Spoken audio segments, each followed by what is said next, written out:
Good evening, everyone. I'm Stephanie Brantz. Welcome back to Toyota World Sport as we resume regular programming after a month of amazing football from Germany 2006. But we start tonight with the fallout from the World Cup final. The new world champion team has returned to a hero's welcome in Italy as the nation continues its World Cup celebrations. The Azzurri unfazed by disgraced French captain Zinedine Zidane's behaviour and controversial Golden Ball award. The Italian newspaper Gazzetta dello Sport has just reported that defender Marco Materazzi has acknowledged he insulted the retiring French superstar because he was super arrogant during the match. But there is still no confirmation of what was said. And with a match-fixing scandal having clouded most of Italy's World Cup campaign, some players will now be left contemplating their futures in the domestic competition. A big heart-shaped courtesy of the Italian Air Force hung above the plane carrying the nation's heroes to Rome's military airport. Planes also decorated the sky with streams of red, white and green. Italian captain Fabio Cannavaro was the first to emerge from the plane, clutching the prize trophy, Italy's fourth World Cup triumph after its first World Cup penalty shootout victory in 4 attempts. Coming off the back steps of the plane holding a baby was Marco Materazzi, the defender at the centre of the headbutting scandal involving French captain Zinedine Zidane. Hundreds of fans saluted the team at the airport as they boarded a bus to meet Italian Prime Minister Romano Prodi. Above, Italian crews filmed the team's slow progress through the streets of Rome live on television. Unable to conceal his joy, the Prime Minister raised the cup with the Italian skipper and coach Marcello Lippi, while the crowd cheered its approval. A reception was held with players and politicians joining in a chorus of the Italian national anthem. Prodi then praising the team's efforts. Noi tutti abbiamo condiviso con voi una tensione e una sofferenza senza pari. Con voi, e ve lo dico proprio con tanta schiettezza, è tornata la gioia di vincere con un grande gioco di squadra. Earlier at a press conference, the team's coach paid his tribute, defending accusations Italy had been given an easy route to the final. E poi quando siamo andati in semifinale abbiamo detto quando si va in semifinale può succedere di tutto, anche di vincere. The 58-year-old coach also declared he had no intention of standing down while on top of the world. The champagne continued to flow as the bus headed to Circus Maximus. 500,000 fans gathered around the famous stadium, waving a sea of flags. The triumph and jubilant scenes were a temporary distraction from the bigger picture, a match-fixing scandal that could see 4 domestic teams relegated. A sports prosecutor investigating the case has recommended the most severe punishment, including relegating the reigning Serie A champion Juventus to the 3rd division. He's also advised that AC Milan, Fiorentina and Lazio be sent to the 2nd division, also with points deducted. The clubs have denied accusations of match fixing. A tribunal hearing is expected to announce its verdict as early as tomorrow. Meanwhile, despite its uncertain future, Juventus has appointed the former France captain Didier Deschamps as replacement for the outgoing coach Fabio Capello, who's joined Real Madrid. Daniela Rintilli, SBS Sport. Well, in years to come, the 2006 World Cup will be remembered not just for which team emerged as champion, but also the tournament's best player. In a vote taken before the final, Zinedine Zidane was given that honour by the media at the tournament. And the France captain's mark on the World Cup finals will never be forgotten for good and bad reasons. French fans turned up in their thousands to cheer Zinedine Zidane and his teammates on their return to Paris. Thierry Henry and Lilian Thuram did the ushering.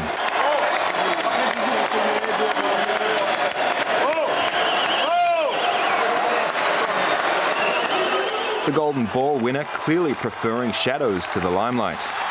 Understandable, given Zidane's last ever game will likely be remembered more for his violent headbutt in the final than the inspirational play that drove his team there. But the French, like their president Jacques Chirac, wanted to talk about what the 3-time World Player of the Year has achieved for the Republic. Vous êtes un virtuose, un génie du football mondial. Vous êtes aussi un homme de cœur, d'engagement, de conviction. Et c'est pour cela que la France vous admire et vous aime. The attack on Italy defender Marco Materazzi was not the first time Zidane's dark side has emerged. At the 1998 World Cup, he received a two-match ban for stamping, only to emerge as a hero when he scored twice to seal victory over Brazil in the final. And Zidane's last season at Juventus was soured by a five-match ban for headbutting during a Champions League encounter. Now, Materazzi has denied a report that he provoked the son of Algerian immigrants by calling him a dirty terrorist. But no one can deny racism is prevalent at all levels of the game, despite FIFA's efforts to stamp it out. In the end, Zidane's reaction may have cost France any chance of winning a second World Cup. Ouais, qui s'excusait d'avoir commis quand même ce geste, même si je pense qu'il a eu des mots certainement très forts. What was said to Zidane on that night in Berlin may come out one day, but he'll be doing plenty more talking of his own as a football analyst on French television next season. In the meantime, asked what message he has for the people who adore him, the 34-year-old remains as shy and polite off the pitch as always. Sergei Pianella, SBS Sport. Well, the World Cup may have finished less than 48 hours ago, but for football in Australia, attention is already turning to this weekend's opening round of the domestic competition. The pre-season cup kicks off with Central Coast meeting Perth in Gosford, but it's not all plain sailing for the 8 A-League sides. With the World Cup party still continuing in Rome, it's back to business for the domestic game in Australia. But it's not all good news. With Perth Glory already under FFA's control for the foreseeable future, the Newcastle Jets are also under an increasingly dark cloud. The club is working with the Australian Taxation Office over unpaid superannuation stretching back several years. And that, combined with losses from the inaugural A-League season, have left finances stretched. A situation FFA is clearly anxious about. John O'Neill and I met with Con Constantine and George Lilio yesterday. They had a successful season on the field last year, making the top four, but behind the scenes, the off-field was not good. And we basically laid down the law that they needed to pick up their game. And the financial worries have filtered down to the practical side of things, with only 12 registered players ahead of this Sunday's match away to New Zealand, including just the one keeper. But FFA is confident it won't have to take control of another club. Look, it would be not something we'd look to have to do, but we will ensure the A-League's successful, and we said that to Con yesterday.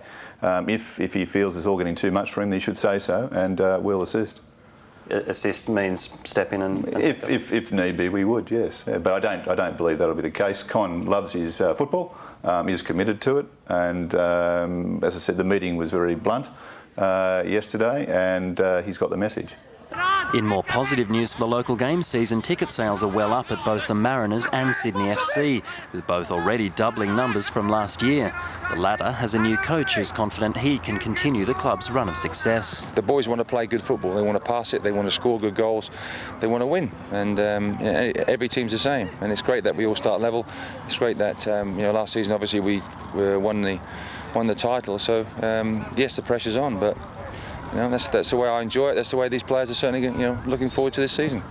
With an average age of just 24, Sydney will likely have the youngest side in the league. And despite not having played any trial matches, the players are confident of getting off to a winning start. Everyone's buzzing, trying to impress the new gaffer. So, everyone's going to be fighting for places this year. Everyone's fit and raring to go, and we're looking forward to Queensland. And the plan is to build on the hype of the World Cup, with Dwight Yorke expected to return to the champion club sometime next week and give football a further shot in the arm on the back of a successful debut year for the A-League. There's a huge football community out there which plays the game, coaches involved with it. I think we've only scratched the surface, and we need to engage with that.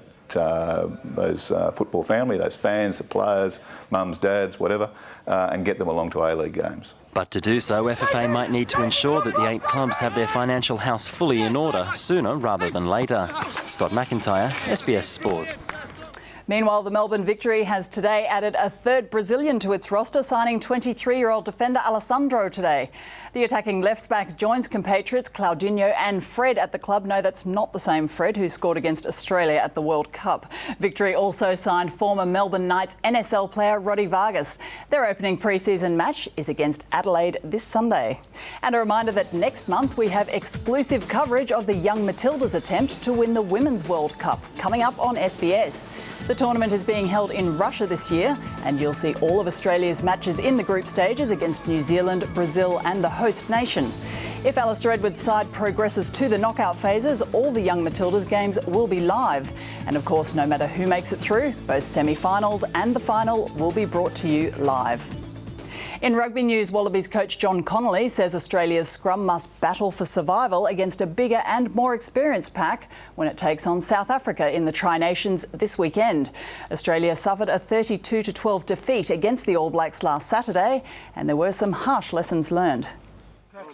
Australia's scrum is putting in the hard yards at the moment, and it's something that must continue. Saturday's clash with South Africa won't be any easier